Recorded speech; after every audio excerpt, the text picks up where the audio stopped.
अर्जुन प्रणाम कर रहे हैं। वही वयास्त्र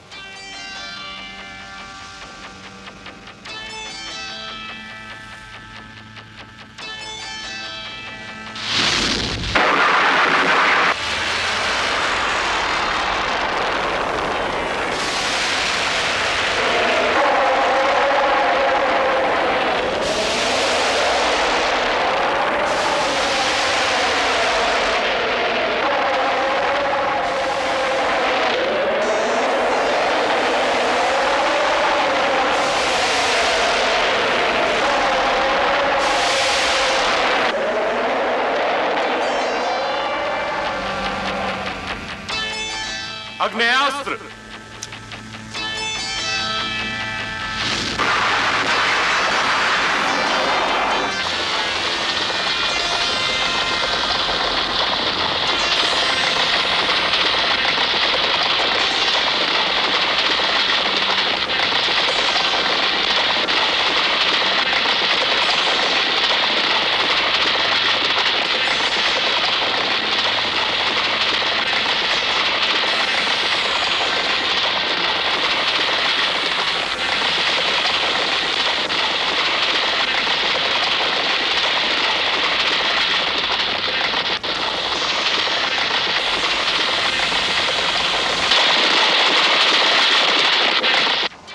प्रजन्यास्त्र।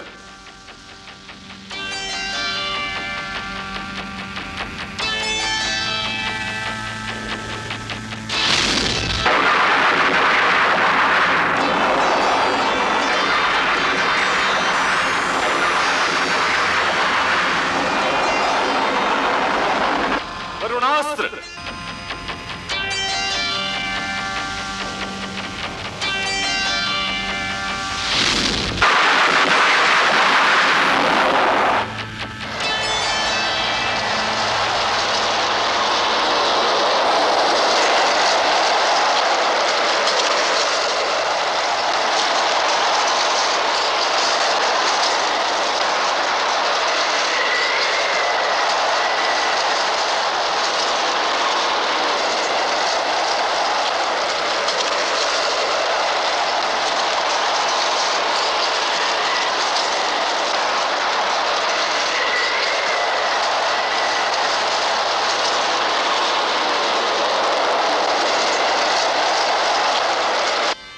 पर्वतास्त्र।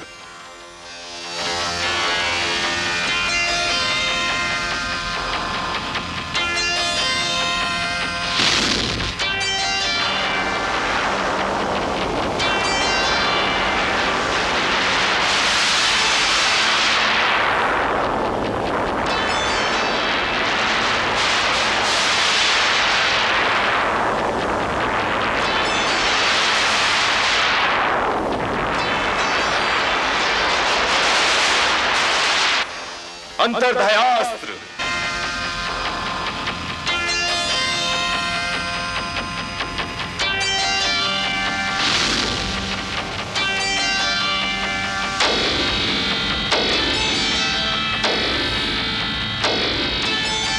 राजकुमार अर्जुन की, राजकुमार अर्जुन की, राजकुमार अर्जुन की, राजकुमार अर्जुन की, राजकुमार अर्जुन की। कुंती, मेरे वत्स अर्जुन ने कैसे बाण चलाए? यदि मेरी आंखें बोल सकती दीदी तो वही बताती। आचार्य कुछ कहने को उठे हैं। हस्तिनापुर निवासियों, आज जो मैं कह रहा हूं वो केवल इसलिए नहीं कि कुंती पुत्र अर्जुन मेरा सबसे प्रिय शिष्य है। मैं जो कह रहा हूं वही सत्य है कि अर्जुन जैसा श्रेष्ठ धनुधर और कोई नहीं है। तो क्या इन जैसे महावीर को रातों रात लाक्षागृह से भाग निकल जाना शोभा देता है बड़े भैया? हम भागे नहीं अर्जुन, हम भागे नहीं। ये मत भूलो कि श्री राम के वनवास ही से लंकापति रावण के विनाश का मार्ग निकला था। क्या पता जिस मार्ग पर हम निकल पड़े हैं, ये मार्ग हमें किसी अनमोल रत्न की ओर ले जाए। परंतु हम हस्तिनापुर को नहीं त्याग सकते बड़े भैया। वो नगरी हमारी मां है। नहीं, वो नगरी हमारी मां नहीं, हमारी मां तो ये है। परंतु हस्तिनापुर तो जाना ही पड़ेगा माताश्री। क्यों क्यों जाना पड़ेगा? हस्तिनापुर ने हमारी आंखों में आंसू के अतिरिक्त आज तक क्या दिया है? क्या तुम लोग ये भी नहीं देख सकते कि हस्तिनापुर के राजभवन में हृदय के द्वार हमारे लिए बंद हो चुके हैं? ताज श्री भीष्म, उन्होंने तो अपनी आंखों पर अपनी प्रतिज्ञा की पट्टी बांध रखी है, और विदुर बेचारा विवश है। इन दोनों के अतिरिक्त तमाम लोग दुर्योधन का मुंह ताकते रहते हैं। पुत्रों, सही अर्थों में ये वन भी हमारी मां की भांति हैं। कड़ी धूप हो तो हमें छाया देते हैं, भोजन पकाने के लिए लकड़ी देते हैं, भोजन ना हो तो भोजन के लिए अपने फल देते हैं। मैं तो इन्हीं वनों में तुम्हारे पिताश्री के साथ भी सुखी रही थी पुत्रों, और अब तुम लोगों के साथ भी सुखी रहूंगी। नहीं चाहिए मुझे अपने पुत्रों के लिए ऐसा राज्य जो अपने युवराज को रहने के लिए लाक्षागृह देता हो। माताश्री, यदि आपको यह वन अच्छा लगता है तो हमें आपकी सेवा करने के लिए इन वनों में रहना स्वीकार है। परंतु एक बार हमारा हस्तिनापुर जाना आवश्यक है माताश्री। क्यों?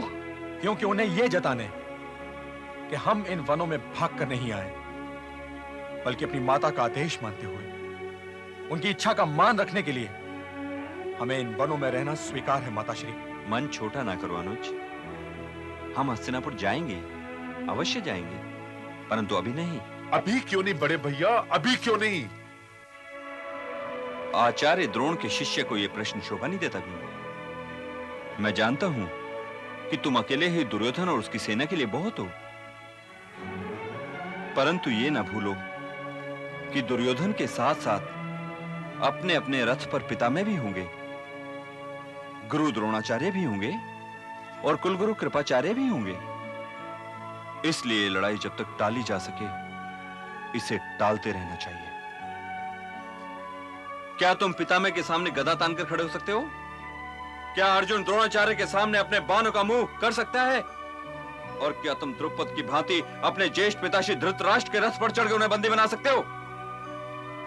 और क्या तुम अनुज, दुर्योधन और दुशासन को युद्ध में मारकर अपनी ज्येष्ठ माता श्री गांधारी के सामने जा सकते हो? नहीं। इसलिए प्रतीक्षा करो।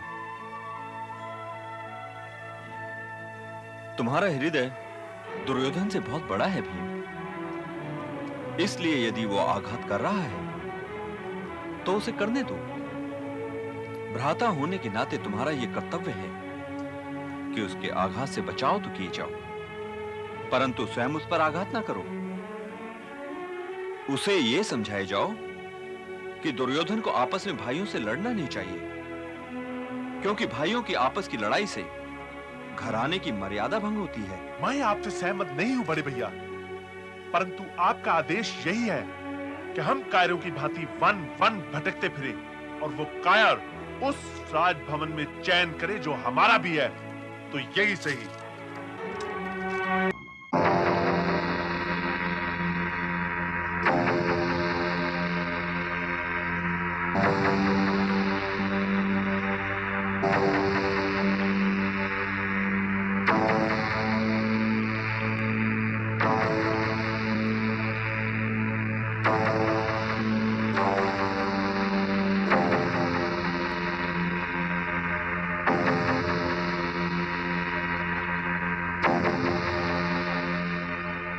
ना तो ये यज्ञ धनुष शब्दों का बना हुआ है ब्राह्मण, और ना ही ये स्वयंवर लक्ष्य। जिस धनुष पर यहाँ पर उपस्थित सारे क्षत्रिय वीर प्रत्यंचा न चढ़ा सके, उस पर प्रत्यंचा चढ़ाना किसी ब्राह्मण के बस का रोग नहीं।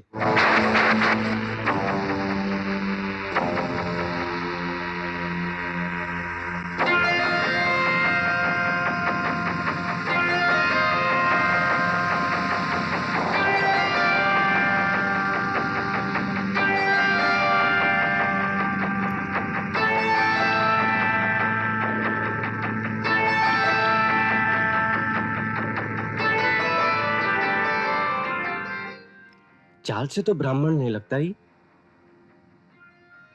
सीधा शरीर देखो, हाथी की सूंड जैसा बल दिखता है। भुजाएं देखो, कंधे देखो, वाह, विजयी होने के यही लक्षण होते हैं।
पंचाल नरेश, आपने इस ब्राह्मण को स्वयंवर धनुष को हाथ लगाने की आज्ञा देकर राज समाज का अपमान किया है। राज समाज ने लक्ष्य भेदन ना करके स्वयं अपना अपमान किया है मगन नरेश।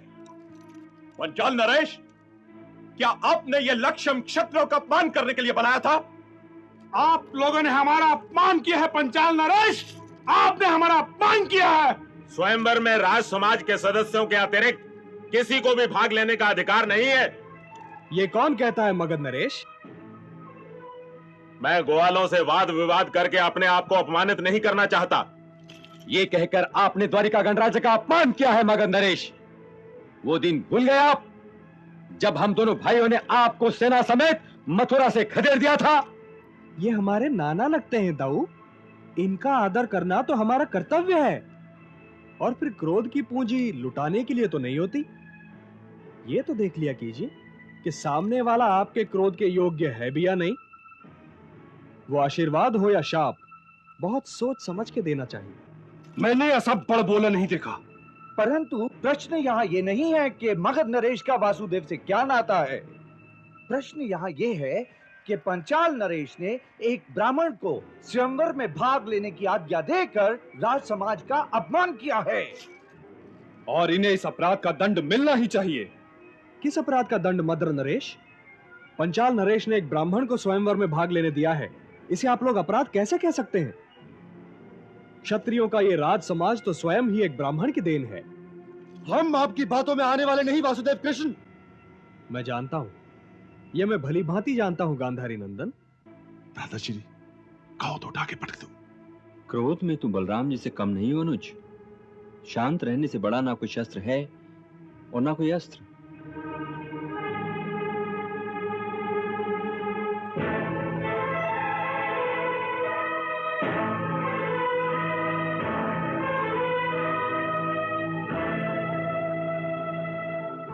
भीम, अर्जुन का ध्यान रखना।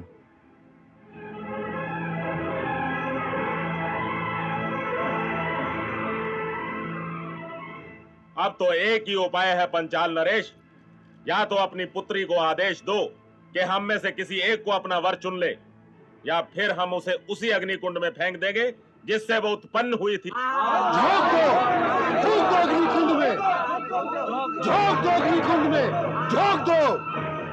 नहीं युवराज, पांचाली अब मेरा उत्तरदायित्व है। झोंक दो उसे अग्निकुंड में, झोंक दो, फूंक दो अग्निकुंड में, झोंक दो अग्निकुंड में, झोंक दो।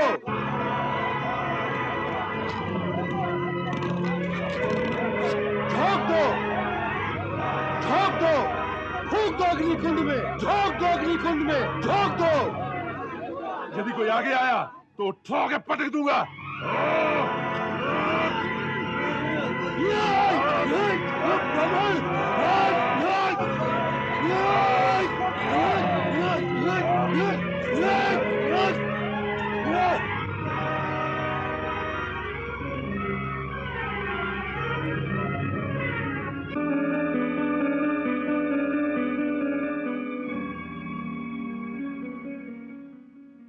यदि तुम्हारी इस वरमाला पर मैंने अपना अधिकार सिद्ध कर दिया हो तो इस वरमाला से मुझे धन्य करो राजकुमारी।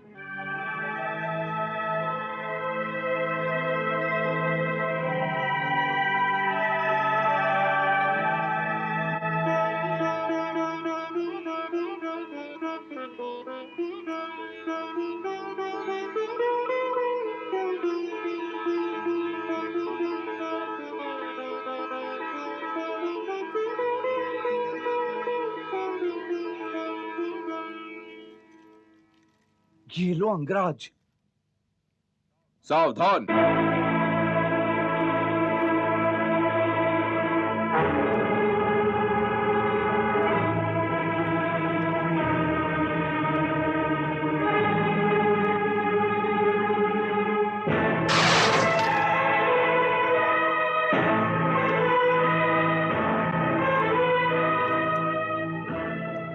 गुरु परशुराम, द्रोणाचार्य, इंद्र और अर्जुन के अतिरिक्त कर्ण का धनुष कोई तोड़ नहीं सकता था।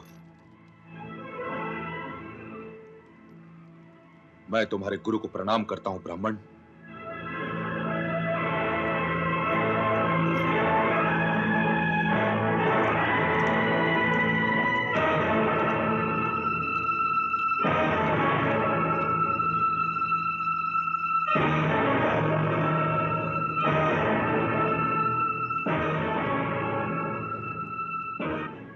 अब तो आप मानिएगा दाऊ कि ये पांडव ही हो सकते हैं।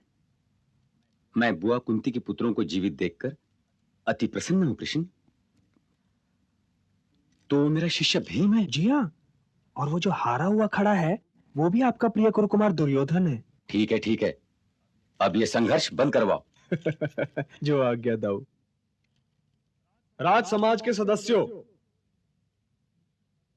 यदुवंशियों की ओर से मैं द्रौपदी स्वयंवर की सफलता पर पंचाल नरेश को हार्दिक बधाई देता हूं। इस नवयुवक ने इस भरे स्वयंवर भवन में द्रौपदी की वरमाला पर अपना अधिकार सिद्ध किया है और द्रौपदी ने भी उसे वरमाला पहना दी है। तो राज समाज के क्रोधित होने का कोई कारण ही नहीं है। राज समाज को तो लज्जित होना चाहिए।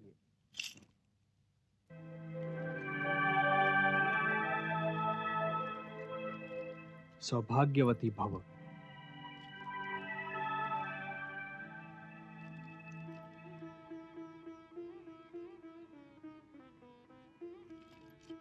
अब द्रौपदी को अपने घर ले जाओ प्रिय ब्राह्मण।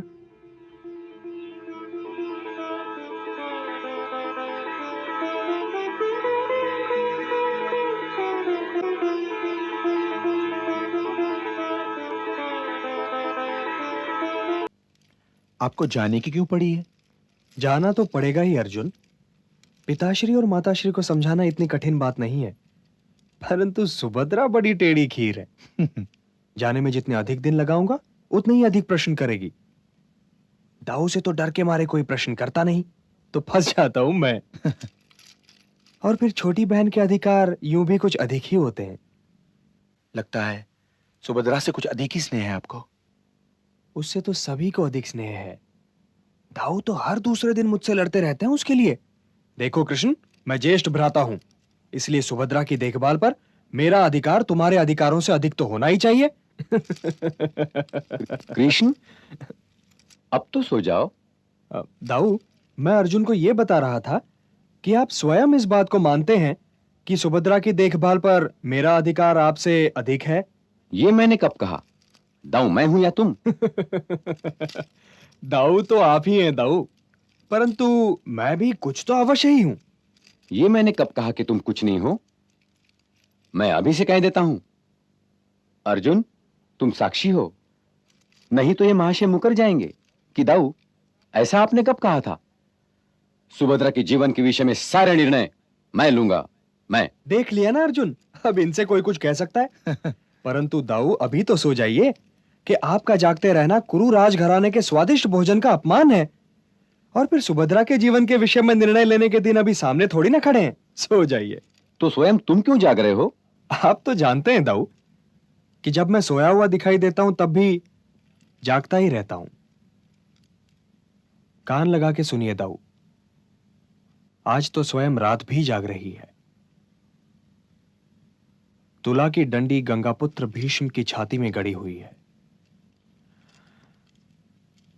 तुम चिंता न करो अर्जुन, यदि लाठी मारने से पानी को अलग होना है तो लाठी खाकर वो अवश्य अलग हो जाएगा। यह जीवन सागर के मंथन की घड़ी है।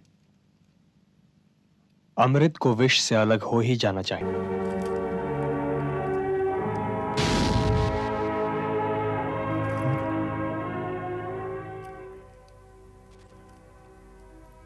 पितामह, क्या ये वृक्ष तुम्हारा कोई शत्रु है वत्स? क्रोध का सबसे बड़ा अवगुण यही है पुत्र कि वो दोषी और निर्दोष में कोई अंतर नहीं कर सकता। तुम धृतराष्ट्र के अन्याय का क्रोध इस विवश वृक्ष पर उतार रहे हो जो अपनी रक्षा भी नहीं कर सकता, जबकि क्षत्रिय का पहला कर्तव्य यह है कि वो विवश की सहायता करे।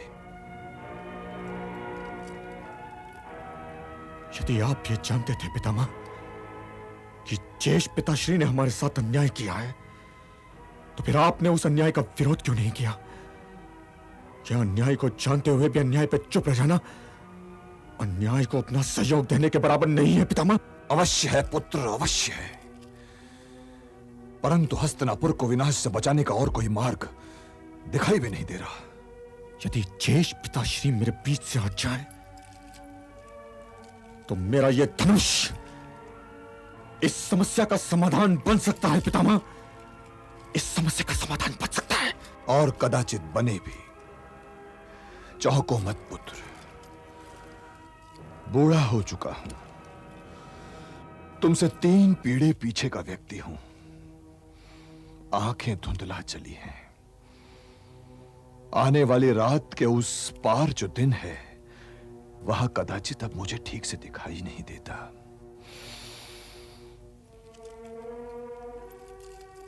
मुझे पूरा विश्वास है कि कुंती ने तुम लोगों को यह नहीं बतलाया होगा कि मैंने यही चाहा था कि धृतराष्ट्र ही हस्तिनापुर नरेश बने। ऐसा नहीं है कि मैं ये नहीं जानता कि किसी नेत्रहीन का राज सिंहासन पर कोई अधिकार नहीं हो सकता।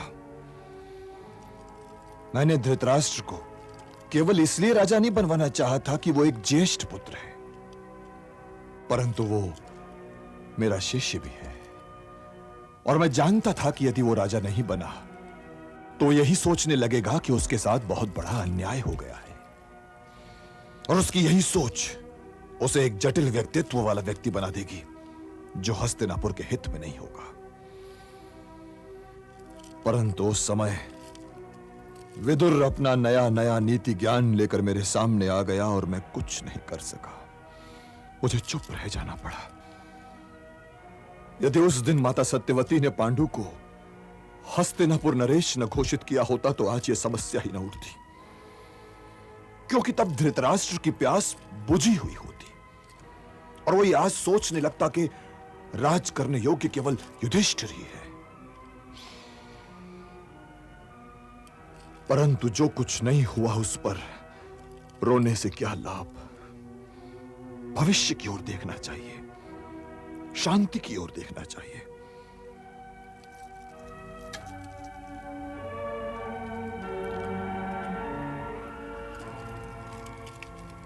ठीक है,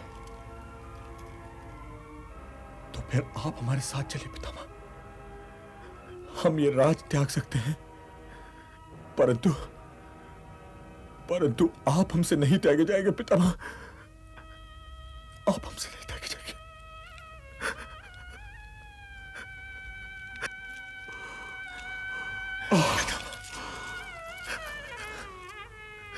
तुम्हारे साथ चलना मेरे वश में नहीं है पुत्र, वश में नहीं है।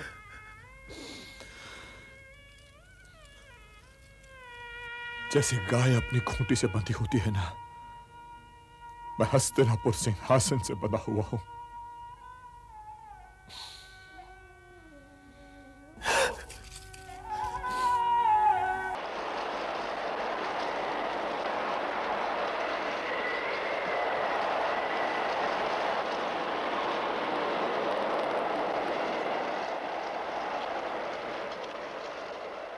कौन हैं आप? यात्री हूं। कहां की यात्रा की?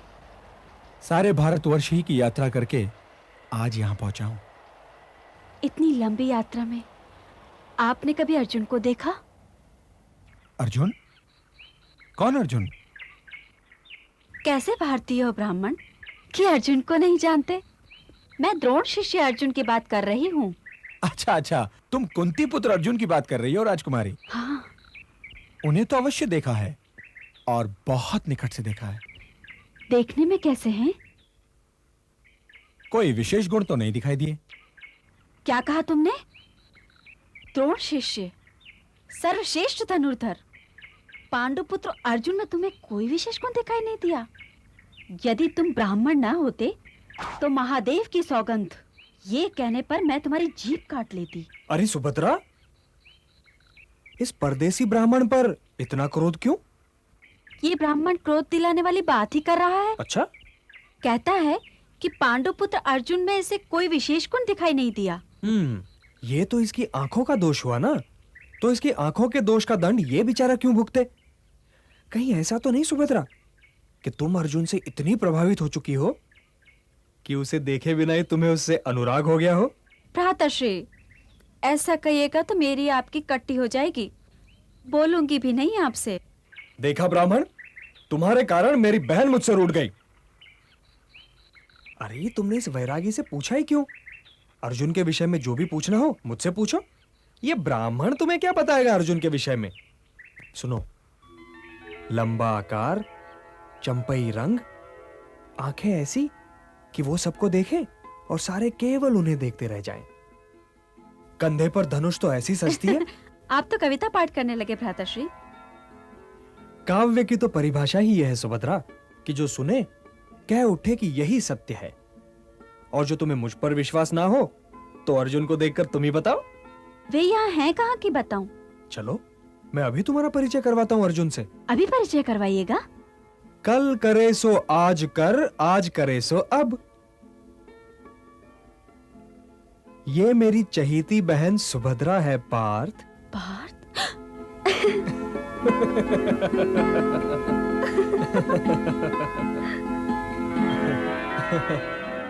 तो क्या मैं सुभद्रा और तुम्हारे विषय में पिताश्री से बात करूं मित्र?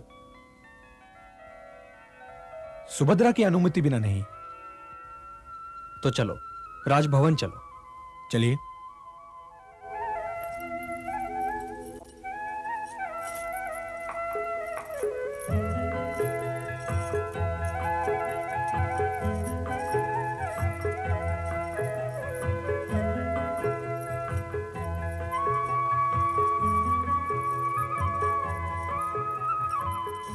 यदि स्वीकार हो तो प्रणाम करने का साहस करूं?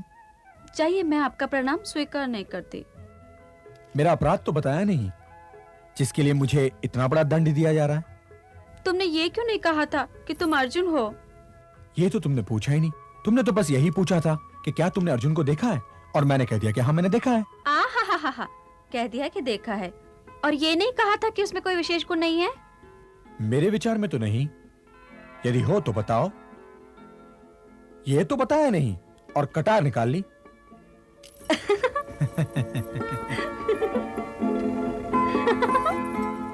अरे अरे अरे, ये मेरी चहीती लाडली बहन किससे भाग रही है? हाँ, समझ गया। क्या समझ गए? तुम्हारे यूं भागने का अर्थ। यदि कोई कन्या वीर बहुटी बनी भाग रही हो तो उसका केवल एक ही अर्थ होता है कि उसके इस भागने के विषय में पिताश्री से बात करनी चाहिए। यदि तुम कहो तो मैं अभी पिताश्री की ओर लपक जाऊं? भ्राताश्री।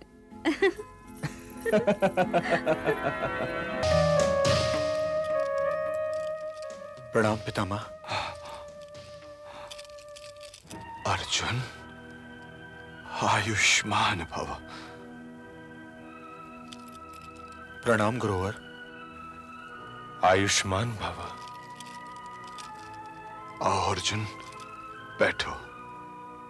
मैं तो आपके चरण स्पर्श करने आया था पितामह, और ये कहने आया था कि आज हम लोग इंद्रप्रस्थ जा रहे हैं। तो फिर अकेले क्यों आए हो अर्जुन? क्या तुम्हारे भाइयों को गंगा पुत्र भीष्म के आशीर्वाद की आवश्यकता नहीं रही? ज्येष्ठ भ्राताश्री ने तो मुझे भी यहां आने से रोका था, क्योंकि बड़ों को लज्जित नहीं करना चाहिए। और यदि हम सारे भाई यहां आ जाते तो द्रौपदी भी हट करती यहां आने की। तो फिर तुम क्यों आए वत्स? मैं आपके दर्शन किए बिना तो कहीं जा ही नहीं सकता था पितामह, और फिर अब न जाने कब, कहां और किस वातावरण में भेंट हो। परंतु आपसे मुझे यह भी पूछना था पितामह कि प्रतिशोध की अग्नि जो मेरे सीने में दहक रही है, उस अग्नि का मैं क्या करूं पितामह? उस अग्नि का मैं क्या करूं? अब काहे का प्रतिशोध कुंती पुत्र? अब काहे का प्रतिशोध? युधिष्ठिर ने द्यूत में जो कुछ भी हारा है, महाराज ने तो वो सब कुछ लौटा दिया है। सब कुछ तो नहीं लौटाया पितामह, सब कुछ तो नहीं लौटाया। द्रौपदी का मान नहीं लौटाया, उस हाथ को दंड नहीं दिया जो पहले उसके केश तक और फिर उसके वस्त्र तक पहुंच गए थे। उस जंघा को दंड नहीं दिया जिसे पीट कर दुर्योधन ने दुशासन को आदेश दिया था कि द्रौपदी को वहां बिठा दिया जाए। उस जीभ को दंड नहीं दिया पितामह जिसने भरी सभा में दिव्य जन्म द्रौपदी को वेश्या कहा था। हस्तिनापुर पर यह ऋण तो है पितामह, यह ऋण तो है। और ये ऋण तभी उतरेगा जब हस्तिनापुर हमें दुर्योधन, कर्ण, दुशासन और गंधार नरेश के शव देगा पितामह, शव देगा।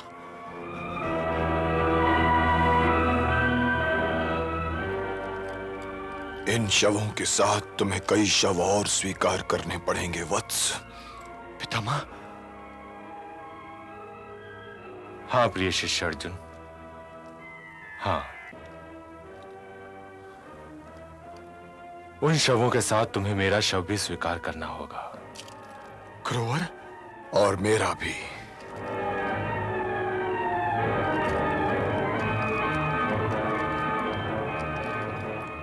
इतने घबरा क्यों गए हो तुम वत्स? क्या तुम मेरी छाती की ओर अपने बाण चलाने का साहस नहीं कर सकते? मैं हस्तिनापुर राज्य का द्वारपाल हूं वत्स। यदि कोई शत्रुता का भाव लेकर इसमें प्रवेश करना चाहेगा तो उसे मेरा शव अवश्य पार करना होगा। तो क्या आप ये कहना चाहते हैं पितामह कि इस अपमान के विष को हम चुपचाप पी जाएं? मैं कौन होता हूं ये सब कहने वाला? क्योंकि इन विषयों पर तो स्वयं अपना ही निर्णय लेना पड़ता है वत्स। किंतु जो बात मैं जानना चाहता हूं वो ये है वत्स कि जिस अपमान की बातें तुम कर रहे हो उसका दायित्व किस पर है? क्या कुलवधू द्रौपदी को दुर्योधन ने दांव पर लगाया था? जब युधिष्ठिर ने द्रौपदी को दांव पर लगाया था तो दुर्योधन, दुशासन, कर्ण और शकुनी ने क्या तुम लोगों से यह कहा था कि इसका विरोध न करो? और यदि नहीं तो जो अपमान हुआ है उन सब का दायित्व स्वयं तुम ही लोगों पर है। तो क्या हम भ्राताश्री का विरोध कर सकते थे पितामह? बोलिए पितामह, विरोध कर सकते थे? तो क्या तुम युधिष्ठिर की आज्ञा लेकर मुझे युद्ध की धमकी देने आया हो वत्स? अरे वत्स अर्जुन, घायल तो मैं हुआ हूं, अपमान तो मेरा हुआ है। अरे अपमान तो हुआ है मेरे हस्तिनापुर का। अरे अपमान तो हुआ है मेरे पूर्वजों का। और अपमानों की इस भीड़ में तुम्हें केवल अपना अपमान दिखाई दिया? अरे वत्स अर्जुन, जाओ, इंद्रप्रस्थ जाओ और वहां बैठकर ये सोचो कि ये जो कुछ हुआ है वो क्यों हुआ है। आरोपों की इस मृत तृष्णा में मत भटको। प्रतिशोध किसी समस्या का समाधान नहीं होता। भूल कहीं न कहीं तुम्हारे बड़ों से हुई है वत्स, किंतु दुख की बात तो यह है पुत्र कि मैं ये सभी बातें दुर्योधन से नहीं कह सकता, क्योंकि वो एक उल्टी गागर है। जल के लिए स्थान तो बहुत है, परंतु जल जाने का मार्ग बंद है। अर्जुन, मार्ग बंद है।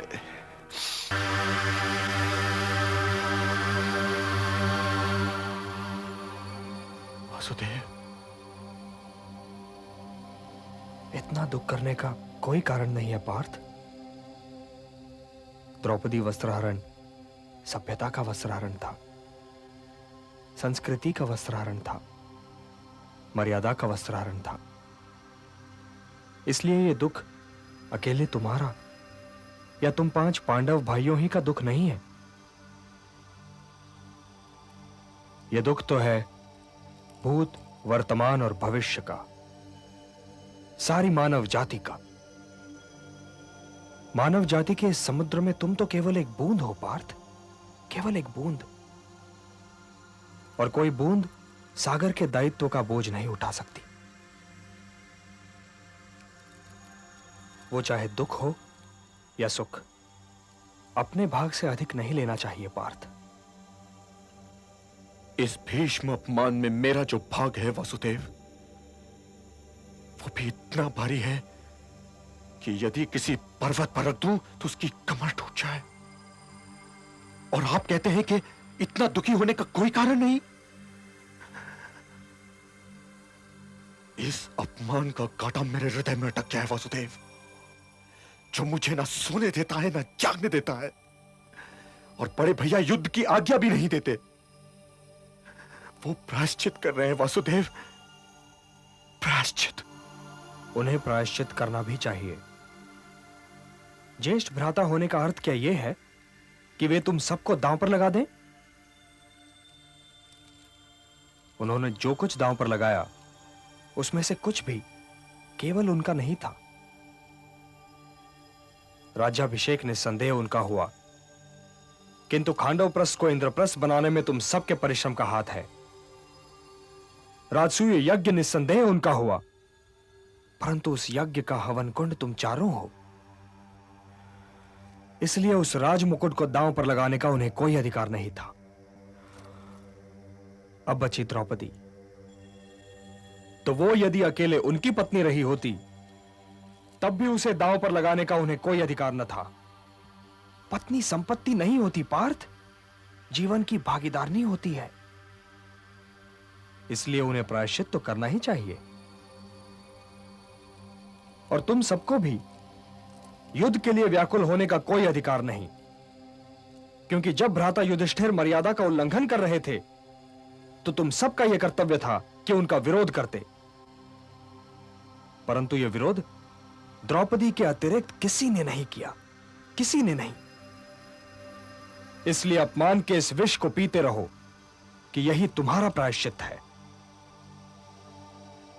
कोई तो सीमा होगी वासुदेव, कोई तो सीमा होगी जिसके आगे हमें यह विष नहीं पीना पड़ेगा। मैंने कर्ण को मृत्यु दंड देने की प्रतिज्ञा ली है। मझले भैया ने दुर्योधन की जंगा तोड़ने और दुशासन के लहू से पांचाली के खुले हुए केश धोने की प्रतिज्ञा ली है। इन प्रतिज्ञाओं का क्या होगा वासुदेव? क्या इतिहास हमें प्रतिज्ञा न पूरी करने वाले कायरों की भीड़ में खड़ा करने वाला है वासुदेव? बोलो वासुदेव, बोलो। अभी भविष्य की चिंता ना करो, अभी केवल अपने वर्तमान के विषय में सोचो। दुर्योधन, दुशासन, शकुनी और कर्ण के लहू पर धरती का अधिकार सिद्ध है पार्थ। ये सब तो धरती के ऋणी हैं। भूमि इनका लहू अवश्य पिएगी। परंतु मैं ये नहीं चाहता पार्थ कि इतिहास तुम पर आक्रमणकारी होने का आरोप लगाए। उन्हें पहल करने दो। युद्ध तो केवल तब होगा जब शांति के सारे मार्ग बंद हो चुके होंगे, सारे मार्ग।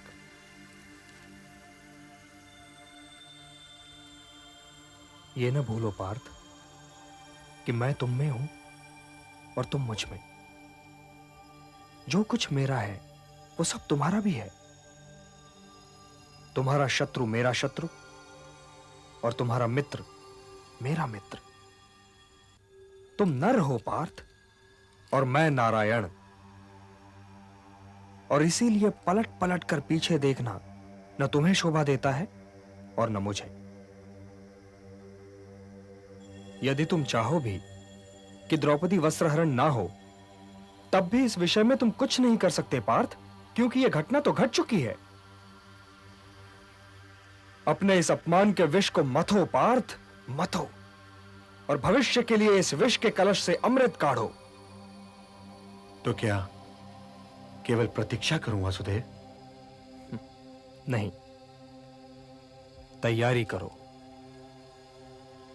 दिव्यास्त्र इकट्ठा करो पार्थ, दिव्यास्त्र। महादेव को प्रसन्न करो। और मैं क्या करूं? आओ कृष्णा।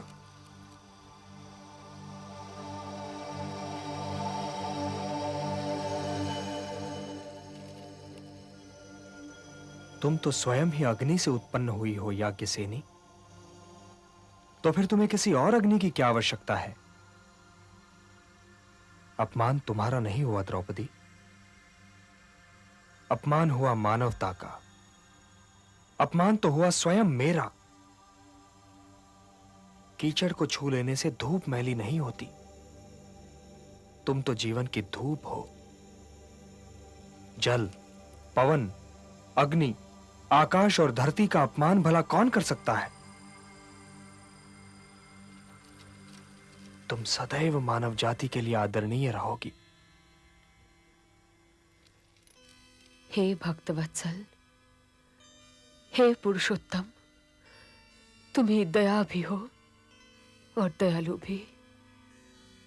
तुम ही सत्य हो, तुम शाश्वत अंकुर हो जो संसारों की कोख से फूटता रहता है। तुम ही मार्ग भी हो, तुम ही लक्ष्य भी।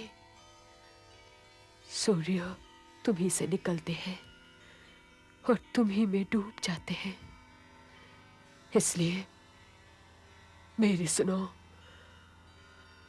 मैं तुम्हारी सखी हूं और दुशासन मुझे तुम्हारी सखी को बालों से पकड़कर खींचता हुआ भरी सभा में ले गया और वहां एकत्र राजाओं के सामने दुर्योधन ने मुझे दासी और उस सूतपुत्र कर्ण ने मुझे वेश्या कहा। गंगा पुत्र भीष्म की कुलवधू का ये अपमान, और वो भी ज्येष्ठ पिताश्री धृतराष्ट्र की सभा में। और मैं उन महावीरों को क्या कहूं जिनमें से कोई सर्वश्रेष्ठ गदाधर है और कोई सर्वश्रेष्ठ धनुर्धर, और जिन्होंने चुपचाप अपनी पत्नी का यह अपमान सहन किया। धिक्कार है अर्जुन के गांडीव पर, धिक्कार है भीम की गदा पर, जिनके होते हुए बाणों की सभा में मेरा अपमान हुआ और उन महारथियों ने न कुछ कहा न कुछ किया। सबकी सहायता करने के लिए खड़े हो जाने वाले उन पांडवों में से मेरी सहायता करने के लिए कोई नहीं उठा, कोई नहीं उठा, कोई नहीं उठा, कोई नहीं उठा।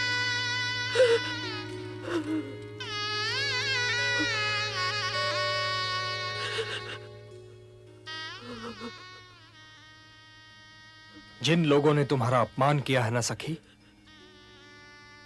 उन सब की पत्नियां उनके शवों पर विलाप करेंगी।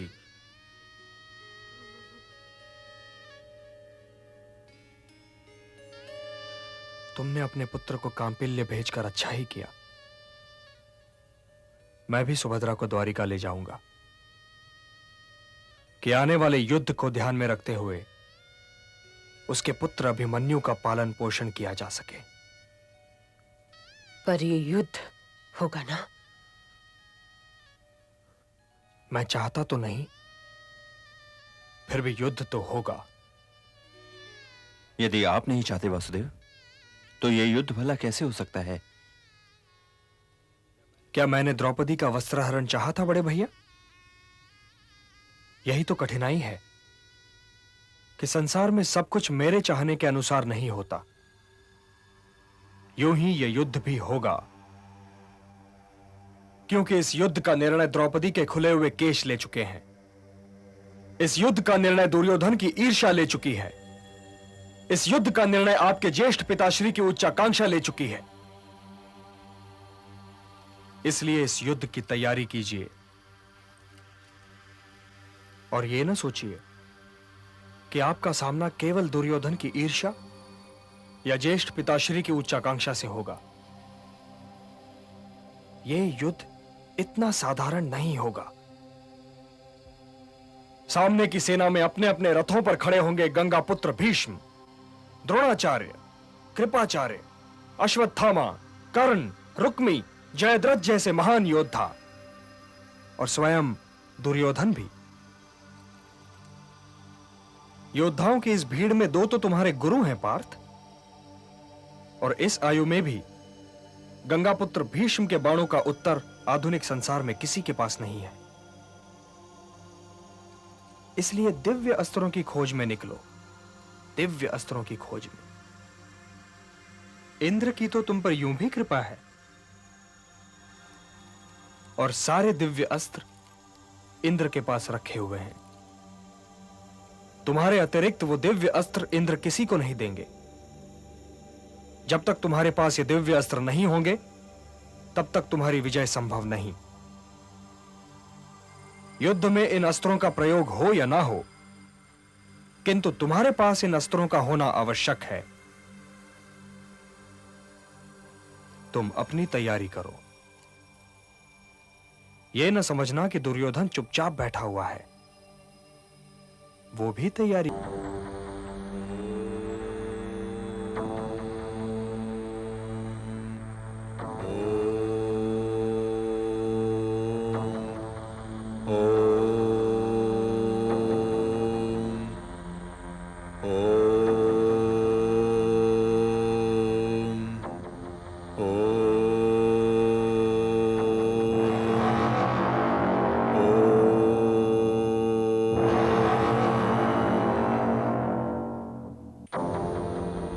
मुझसे कितनी प्रतीक्षा कराओगे कुंती पुत्र अर्जुन? भगवान,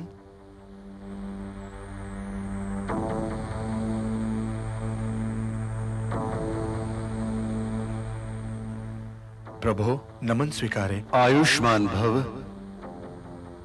तपोवन में शस्त्रों की क्या आवश्यकता है कुंती पुत्र? शस्त्र तो क्षत्रिय की आत्मा होते हैं भगवान। तो क्या आत्मा बिना तपस्या संभव है? किंतु तपस्या की अपनी मर्यादा होती है वीर अर्जुन। तो क्या क्षत्रिय की अपनी मर्यादा नहीं होती भगवान?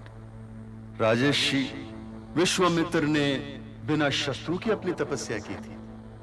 राजर्षि विश्वामित्र ब्राह्मण बनना चाहते थे। उनकी आंख नंदिनी पर थी, मेरी दृष्टि दिव्यास्त्रों पर है। और जो शस्त्र मांगने निकला हो वो बिना शस्त्र के कैसे लगेगा भगवान? तर्क तो उत्तम है, मांगो। क्या वरदान मांगते हो वीर अर्जुन? मुझे दिव्यास्त्र दीजिए भगवान, दिव्यास्त्र। उन्हें पाने के लिए तुम्हें महादेव को प्रसन्न करना पड़ेगा। पहले उनसे पाशुपतास्त्र मांगो। उनकी कृपा के उपरांत ही तुम्हारे लिए स्वर्ग के द्वार खुल जाएंगे। दिव्यास्त्रों के लिए तुम्हें तो स्वर्ग की यात्रा करनी पड़ेगी अर्जुन। जो आज्ञा भगवान।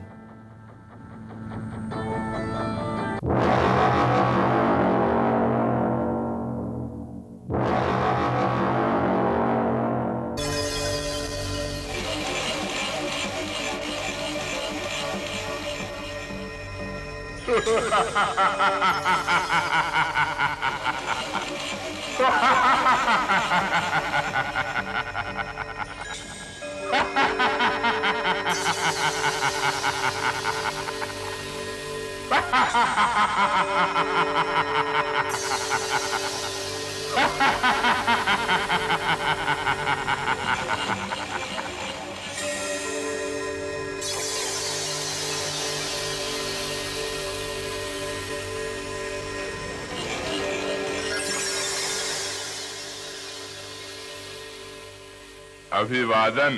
आओ मित्र, दुर्योधन के कक्ष में तुम्हारा स्वागत है।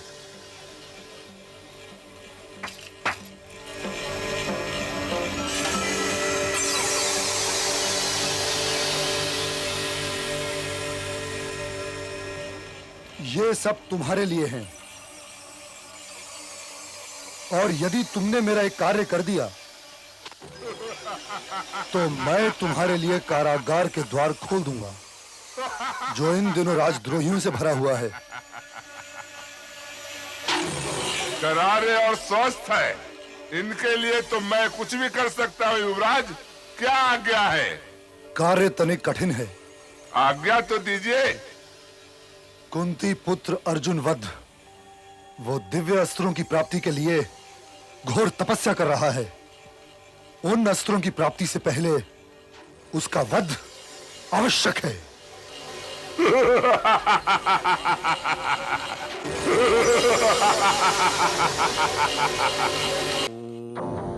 नमः शिवाय। ओम नमः शिवाय। ओम नमः शिवाय। ओम नमः शिवाय। ओम नमः शिवाय। ओम नमः शिवाय। ओम नमः शिवाय। ओम नमः शिवाय। ओम नमः शिवाय। ओम नमः शिवाय। ओम नमः शिवाय। ओम नमः शिवाय। ओम नमः शिवाय। ओम नमः शिवाय। ओम नमः शिवाय। ओम नमः शिवाय। ओम नमः शिवाय। ओम नमः शिवाय। ओम नमः शिवाय। नमः शिवाय।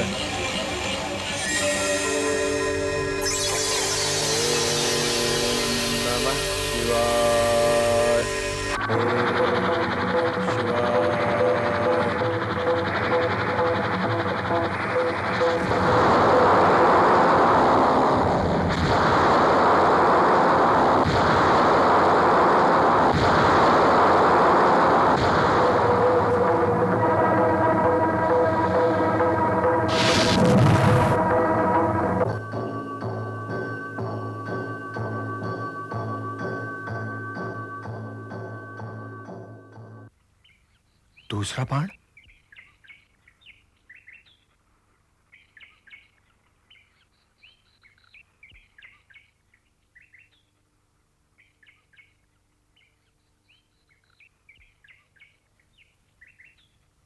ये शिकार मेरा है आखेटक। ये वाण भी मेरा है और ये शिकार भी मेरा है। तुम अपना वाण लेकर चले जाओ नवयुवक। लगता है जीने से तुम्हारा जी भर गया है। अपना बाण अपने तुनीर में डालो और इससे पहले कि मेरा हाथ मेरे तुनीर तक पहुंचे चले जाओ यहां से। ऐसे कैसे चला जाऊं? मैं अपना शिकार लेकर ही जाऊंगा। जब अर्जुन बाण चलाता है तो शिकार तक उसके बाण से पहले किसी और का बाण पहुंच ही नहीं सकता आखेटक। अर्जुन? कौन अर्जुन? द्रोण शिष्य अर्जुन आखेटक। द्रोण? कौन द्रोण? आचार्य द्रोण। और मैं आचार्य द्रोण का शिष्य कुंती पुत्र अर्जुन हूं। यह अहंकार अपने गुरु के कारण है या अपने वंश के या अपने धनुर्धर होने पर? यदि गुरु पर है तो मैं उन्हें प्रणाम करता हूं, और यदि भरत वंश के उत्तराधिकारी के रूप में है तो उसमें तुम्हारी क्या विशेषता है? और यदि घमंड है तुम्हें अपनी धनुर्धारी पर तो तनिक मुझे भी अपने वाणों का चमत्कार दिखलाओ। मैं घमंड नहीं कर रहा था आखेटक। मैं तो केवल अपना परिचय दे रहा था तुम्हें। इसे भी अभिमान ही कहते हैं नवयुवक। सावधान आखेटक।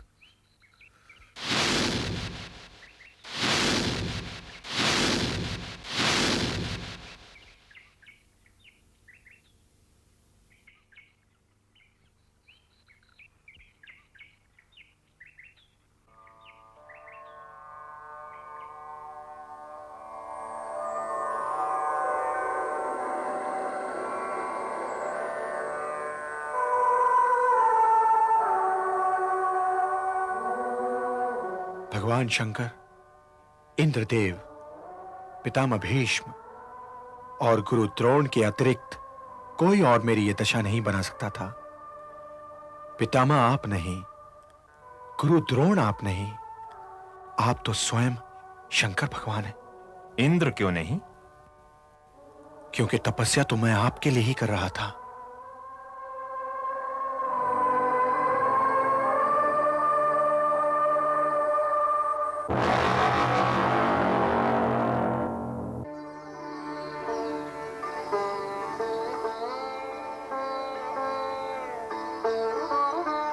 मांगो। वर मांगो पुत्र, क्या चाहिए तुम्हें? आप तो जानते हैं प्रभु कि हमारे साथ क्या अन्याय हुआ है। हम सभी कुछ जानते हैं, फिर भी जब भी कोई भक्त हमसे कुछ कहता है तो हमें बड़ा आनंद मिलता है कि भक्त ने हमें अपना जाना। मांगो, क्या चाहिए तुम्हें? हे ईश्वर, मुझे मानवात्म सम्मान और पांडवों की रक्षा के लिए पाशुपतास्त्र चाहिए। इंद्र ने बहुत सिखा पढ़ा करके भेजा है। उन्होंने तो केवल यह कहा था कि जब तक आप प्रसन्न नहीं होंगे तब तक मैं दिव्यास्त्र प्राप्त करने का अधिकारी नहीं। वासुदेव ने भी कुछ कहा था। जी हां, उन्होंने यह कहा था कि दिव्यास्त्रों की खोज में निकलो पार्थ। कुछ और भी कहा था। हां, उन्होंने यह भी कहा था कि युद्ध अवश्य होगा। कुछ और भी कहा था। हां प्रभु, उन्होंने कहा था कि ये ना भूलो पार्थ कि मैं तुम में हूं और तुम मुझ में। जो कुछ मेरा है वो तुम्हारा भी है। तुम्हारा शत्रु मेरा शत्रु है और तुम्हारा मित्र मेरा मित्र है। बस अब तुम ही सोचो, यदि तुम मुझसे कुछ मांगो तो मैं अस्वीकार कैसे कर सकता हूं? जो उनका मित्र है कुंती पुत्र अर्जुन, वो हमारा भी मित्र है। ये पाशुपत अस्त्र लो और स्वर्ग की ओर प्रस्थान करो, जहां इंद्र की कृपा से तुम्हें सारे दिव्यास्त्र प्राप्त होंगे।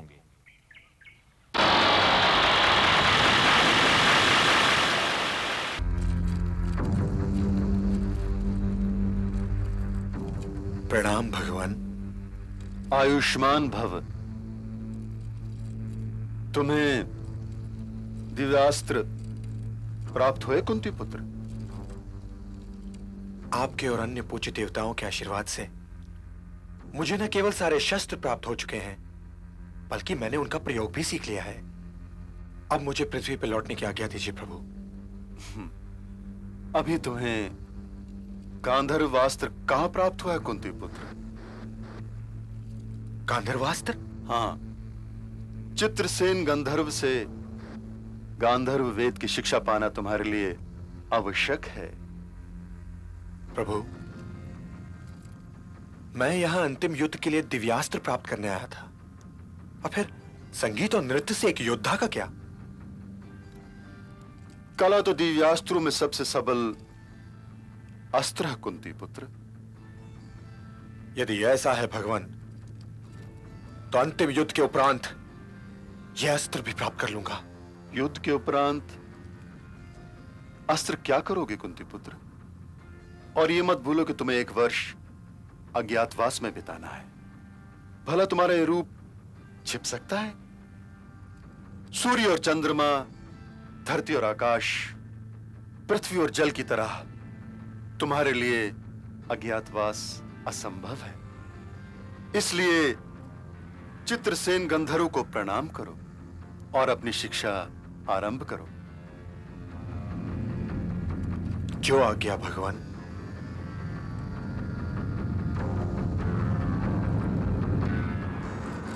प्रणाम गुरुदेव।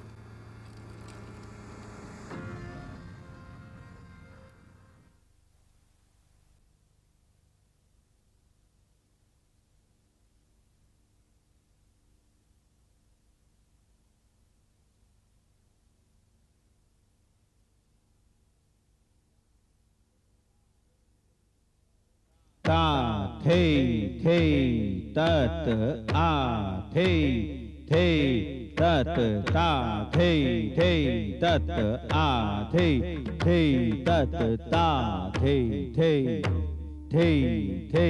तत आ थे तत ता थे तत आ थे तत ता थे तत आ थे तत ता थे तत आ।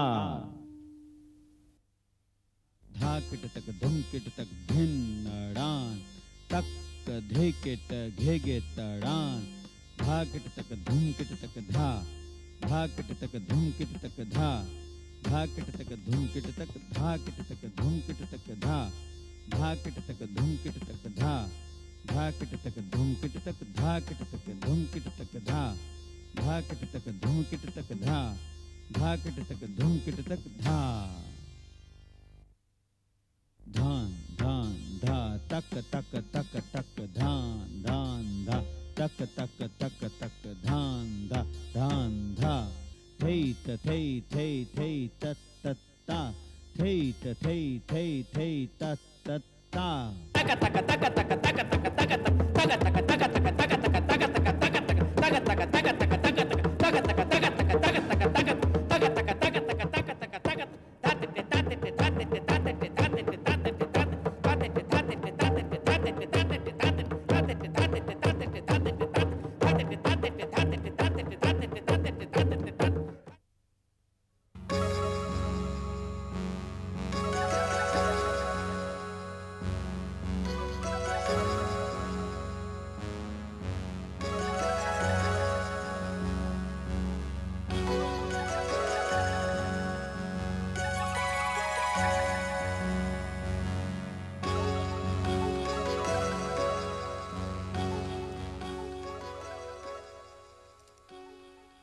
Urvashi, प्रभुवर,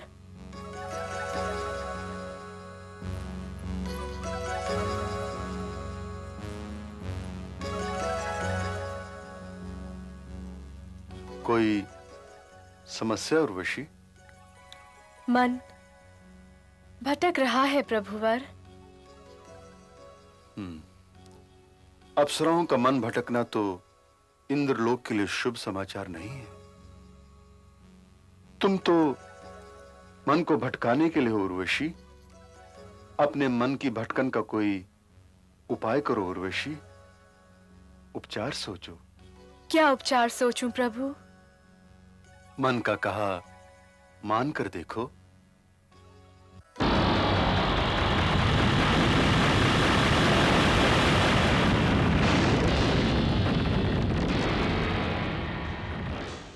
tat tat thei tigda dig dig thei tat tat thei tigda dig dig thei tat tat thei tigda dig dig thei tigda dig dig thei tigda dig dig thei tigda dig dig thei tat tat thei tigda dig dig thei tigda dig dig thei tigda dig dig thei tat tat thei tigda dig dig thei tigda dig dig thei tigda dig dig thei tat tat thei tigda dig dig thei tigda dig dig thei tigda dig dig thei tat tat thei tigda dig dig thei tigda dig dig thei tigda dig dig thei tat tat thei।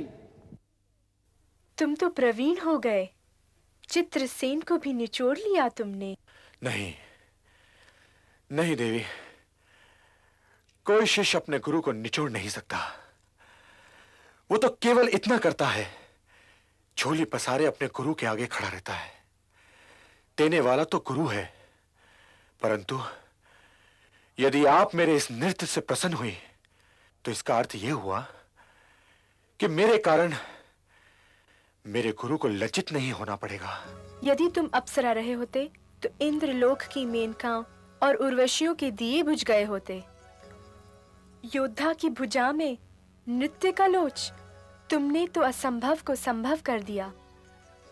असंभव तो कुछ होता ही नहीं देवी। मेरा नाम उर्वशी है, तुम मुझे देवी क्यों कह रहे हो? मेरा नाम लो। यह संभव नहीं देवी। अभी तो तुम ये कह रहे थे कि असंभव तो कुछ होता ही नहीं। मर्यादित पुरुषों के लिए मर्यादा का उल्लंघन अवश्य असंभव होता है देवी।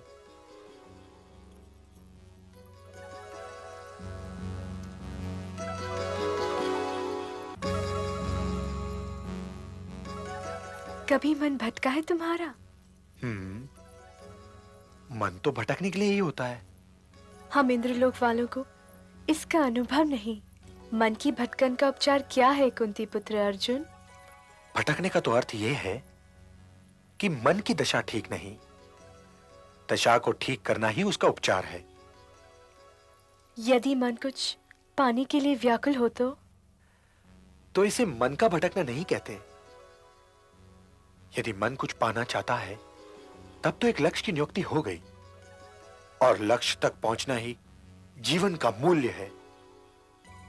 वही तो जीवन को एक नई दिशा, एक अर्थ देता है।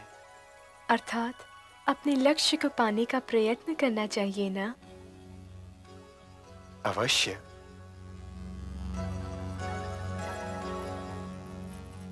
देवी,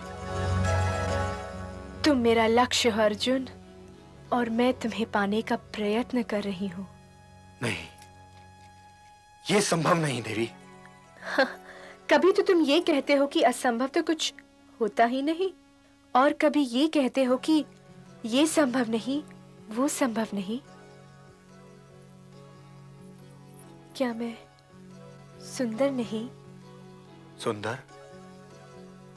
आपका सौंदर्य तो वो सौंदर्य है जो ऋषियों की तपस्या भंग कर दे। तो फिर ये तुम्हें क्यों नहीं आकर्षित करता?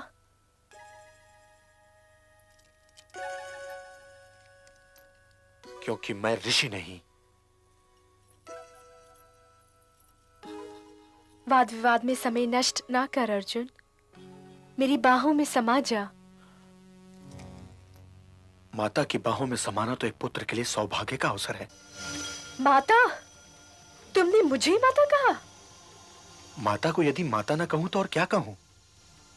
याद कीजिए, मेरे पूर्वज महाराज पुरुरवा आपके सौंदर्य पर मोहित हुए थे, और आप भी उनकी पत्नी बनकर उनके साथ रही थी। इसलिए मैं तो आप में केवल माता कुंती और माता माद्री का ही रूप देख सकता हूं। अप्सराएं ना किसी की पत्नी होती है और ना किसी की माता। वे केवल सौंदर्य की प्रतिमाएं होती हैं। इस सौंदर्य की प्रतिमा को स्वीकार कर। माता के रूप में तो स्वीकार कर लिया देवी। माता और पुत्र के बीच में तो और कोई संबंध हो ही नहीं सकता। मैं क्षमा चाहता हूं। मैं आपके लिए केवल एक पुत्र हो सकता हूं, पुरुष नहीं। पुत्र सदैव, पुरुष कभी नहीं देवी, कभी नहीं। तो फिर मैं तुम्हें शाप देती हूँ कि तुम सदैव पुत्र ही बने रहो, पुरुष कभी नहीं। आज से एक नपुंसक का जीवन व्यतीत करो। लगती है।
धान धान धा, धान धान धा, धान धान धा। अच्छा राजकुमारी, अब एक आवृत्ति वाला तोड़ा करो। हाँ, तथै तथै तिगदा दिग दिग थै, आथै तथै तिगदा दिग दिग थै, तिगदा थै तिगदा थै, तिगदा थै तिगदा थै। ठहरो उत्तरा, ऐसे नहीं।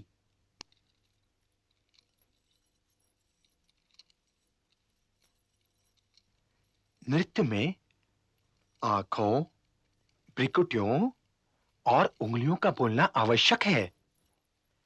नृत्य देखने वाले की आंखों को कान बनाने की कला है राजकुमारी उत्तरा। कुछ कहना ना पड़े और सामने वाले की आंख कान बनकर तुम्हारी बातें सुन ले। नृत्य गुरु है जो शब्द का अर्थ बतलाता है। इसलिए नृत्य को मनोरंजन का साधन समझने की भूल ना करो। नृत्य सभ्यता की तपस्या है। साधना करो, तपस्या करो, मुझे देखो। तत्थई तत्थई तिगदा दिग दिग थई आथई तत्थई तिगदा दिग दिग थई तिगदा थई तिगदा थई तिगदा थई तिगदा थई तिगदा थई तिगदा थई। अब तुम करो। 1 2 तत्थई तत्थई तिगदा दिग दिग थई आथई तत्थई तिगदा दिग दिग थई तिगदा थई तिगदा थई तिगदा थई तिगदा थई तिगदा थई तिगदा थई। हाँ, राजकुमारी की जय हो। महारानी अपने कक्ष में आपकी प्रतीक्षा कर रही हैं। आज्ञा है? अवश्य।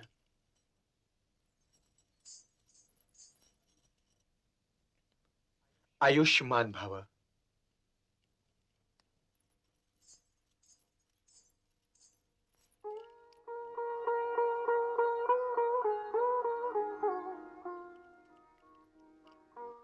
आओ सरेंद्री।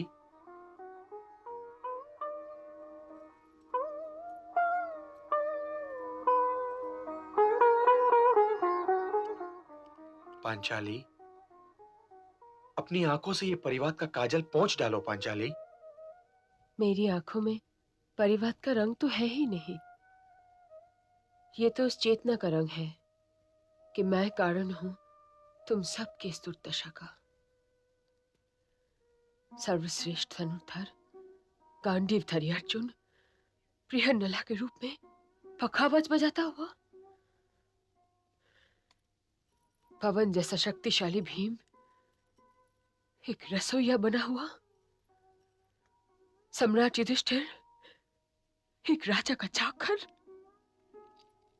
परिस्थितियों पर रोना तुम्हें शोभा नहीं देता पांचाली। ये परीक्षा के दिन है। इन्हें ना मेरे वाण काट सकते हैं, ना ही नकुल सहदेव की तलवार। बड़े भैया का भाला इन्हें छेद नहीं सकता और मझले भैया की गदा इन्हें तोड़ नहीं सकती पांचाली। दिन को तो स्वयं उसके क्षण काटते हैं पांचाली, स्वयं उसके क्षण। 12 बरस का वनवास तो कट ही गया ना, ये 1 बरस का अज्ञातवास भी कट ही जाएगा। क्या महारानी का व्यवहार उचित नहीं था? ये बात नहीं है, किंतु वे सदैव पांडवों और स्वयं मेरी बात करती हैं। वो तुमसे तुम्हारी अधिक बातें करती होंगी। सुंदर स्त्रियों के विषय में पूछगछ करना स्त्रियों का जन्मसिद्ध अधिकार है। एक दिन तुम उन्हें बता ही डालो कि इंद्रप्रस्थ की पटरानी दिखने में कैसी है, परंतु नहीं, ना बताना। यदि बता दिया तो वो ये सोचकर तुमसे जलने लगेगी कि तुम संसार की सबसे सुंदर स्त्री की सेवा में रह चुकी हो। तुम ऐसे में भी ठिठोली कर सकते हो, हंस सकते हो। संकट में और संकट पर ही तो हंसना चाहिए पांचाली। और सच पूछो तो संसार में संकट के अतिरिक्त हंसी उड़ाने योग्य और कुछ है ही नहीं। पांचाली, तनिक ये तो सोचो कि भ्राता दुर्योधन हमें खोजने के लिए कैसा छटपटा रहा होगा, और वो मामाश्री, उसकी तो नींद ही उड़ गई होगी। मैं उन सब के विषय में सोचना भी नहीं चाहती। सोचती हूं तो मेरा रक्त खोलने लगता है और मेरी ये खुले केश मेरे गले में फंदा डालने लगते हैं। तुम देख लेना बृहन्नला, मैं कुरुओं को ऐसे काट के गिरा दूंगा जैसे किसान खेत काटता है। और हम पिताश्री के आने से पहले ही विराट नगर में होंगे। और जब पिताश्री को यह पता चलेगा कि उनके पुत्र ने इस बीच कुरुशक्ति की पीठ को धूल चटा दी है, तो वो कितने प्रसन्न होंगे।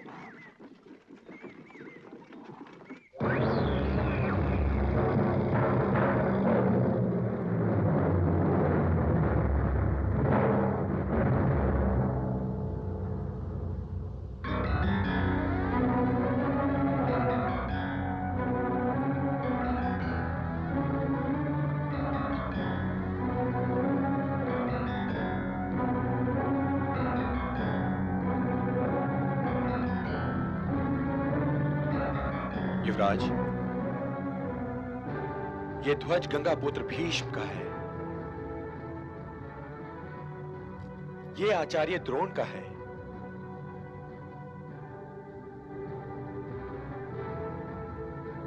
वो नीला ध्वज कुलगुरु कृपाचार्य का है।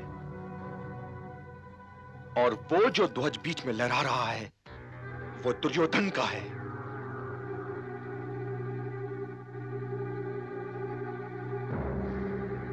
वो दुशासन है, वो सूत पुत्र कर्ण, और वो द्रोण पुत्र अश्वत्थामा है।